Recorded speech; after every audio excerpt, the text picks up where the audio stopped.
I had some not so flattering words to say about the Detroit Lions after they lost to the Green Bay Packers week 1. Not just how they looked in week 1, but how they looked in the preseason, and obviously losing their 2 coordinators, which was the precipice of why I thought the Lions were not going to have a good year. I didn't think that they would have a bad year. I just didn't think that they would have a year that a team, especially offensively, that loaded should have. Then they absolutely boat race the Chicago Bears. But then the Lions go into Baltimore and essentially manhandle the Ravens.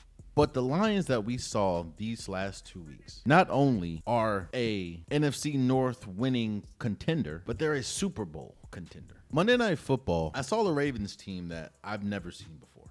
And that is a team that got manhandled, that got pushed around, that got bullied in their own house. The Ravens defense has been spotty at best. They gave up 224 rushing yards. I understand that Madubuike was out. I understand that Kyle Van Noy is out, but gonna have to live with this fact that Madubuike might not be back for a while. He's dealing with a neck injury. And I don't think Kyle Van Noy is gonna be back for a while because he's dealing with a hamstring injury.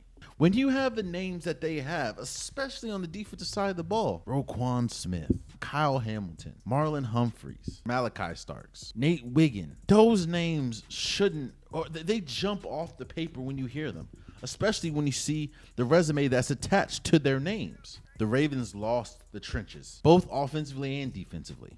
A lot of it was the offensive line, but some of those 7 sacks were also on Lamar Jackson. Lamar Jackson is probably the most unique quarterback in all of football.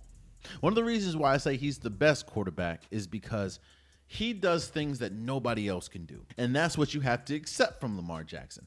Not the problem, but on the other hand, in order to do some of the things that he does and is successful at, there are also times when he does things that it's like, bro, maybe you should have threw the ball away.